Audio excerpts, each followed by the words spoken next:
Hey, today we're going to make a clock, just a simple one. We're going to use some glitter by Let's Resin. This is holographic glitter in gold and some flowers. So this is going to be a very simple tutorial today, designed for beginners that want to delve into these clocks that everybody seems to be doing.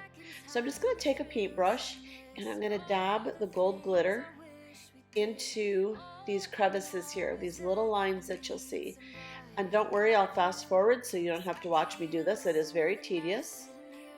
It takes a good amount of time, and you got to be kind of careful that you're getting the glitter into the little crevices here. So I'm just going all over the clock where there are lines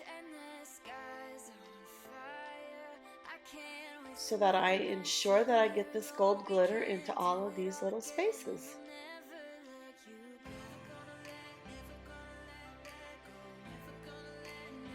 And there we go. Let's get rid of this so we don't have glitter everywhere. So that part is done. I've mixed up some resin. So we'll go ahead and we'll get the resin here. Just want to touch up this one little line I missed. And this is casting resin by Let's Resin in a 1:1 ratio by volume. I pre-mixed it and I let it set for about 5 minutes. Now this is one where it's kind of on the line where maybe you could use a deep pour resin. It could be a little bit much, we'll see. So next I'm just going to go ahead. I've picked some dried flowers out and I'm going to arrange them to my liking here. And we'll fast forward through that as well so you don't have to watch me do that. But that's the next step. Just going to put your dried flowers in the resin and just set them lightly on top. I only poured this mold about a little over half full because I want to leave room for the top coat of resin so we can sink these flowers down a little bit. And not only sink them down a little bit, but I want to make sure that the back of the clock is completely smooth. So I need to leave room, one, to push those flowers down a little bit into the resin, and then two, to put another top coat, a final coat of resin on the back of this after the flowers have dried and set in. So what ends up happening sometimes is if you don't keep the flowers below the level of the clock line at the top back of the mold, they'll float up and then you'll have flowers protruding out of the back of your resin. So it won't be nice and smooth on the back of your clock. And this happens with any kind of resin mold that you're working with when you're putting in flowers and shells or whatever you're using. You want to, at least what I do, is I only pour the mold about half full. And then that way I'm assured the flowers aren't going to float to the top, which would be the back of the mold, and protrude, and then you got to sand and do all that fun stuff. So I try to eliminate that.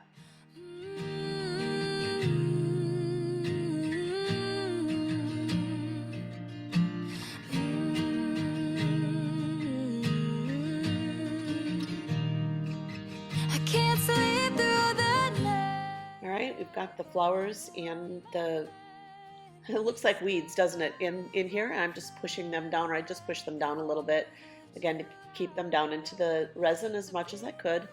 And I'm just going to pour some additional resin over the top of these, which will help push them down a little bit further. But when you're working with dried flowers and weeds, they like to float to the top. I say weeds, they're actually very pretty. I'm not sure what they are, but they definitely like to float. And they add a lot of color, by the way. Those things that are called weeds, I did put some green leaves in there. Again, this is where you get to be the artist and you get to put what you want. So once I'm done getting this resin in here, I'm going to put this aside. And I haven't decided if I'm going to try the heat mat again for 4 hours or if I'm going to come back in 24 hours. But I will come back, and tomorrow we'll put a final layer of resin on the top of this. So we'll go ahead and we'll basically kind of dome it or at least bring the resin to the top of the mold here. And hopefully I've got all these pushed down enough so that nothing will protrude. That's kind of my pet peeve. I don't like to have to sand and polish afterwards. So I will see you back tomorrow, or it'll be in like 2 seconds here. As promised, it has been 2 seconds.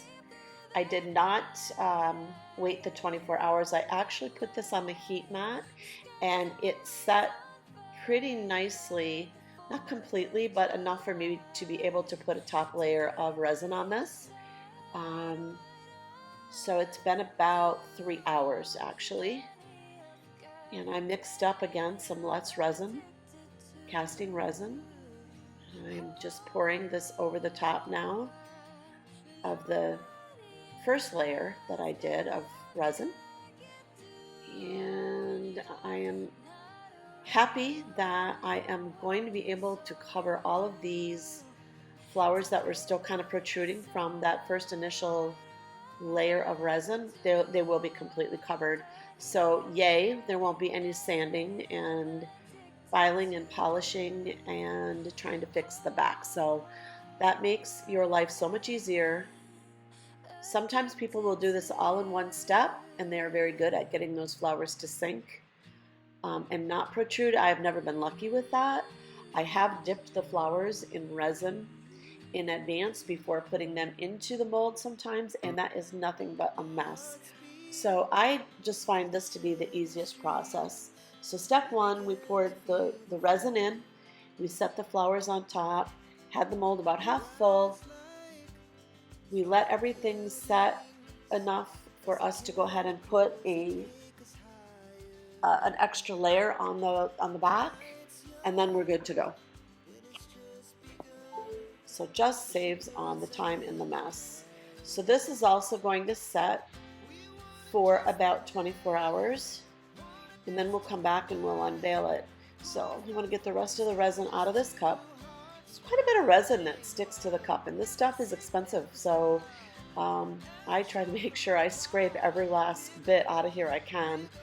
All in all, this was about 10 ounces of resin, and I poured about 4 ounces in the first go round, and then put a little bit extra, maybe 2 more ounces on top of that, and this is about 4 ounces. So we are good to go. This is going to take a little bit of time. I'm going to clean up the mold here, and then I'm going to hit this with my lighter to get any bubbles out, and then we'll come back for the unveiling tomorrow.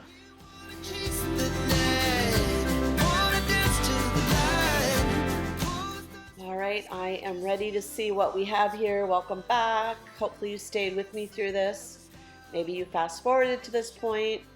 That is perfectly fine. Some people need a little bit more instruction than others and hang through the whole thing. Others just fast forward to the end. That's okay too. And this is demolding pretty easily. And let's see what we got here. So if I push that out. All right, here we go. Let's take a look. Oh, I love it.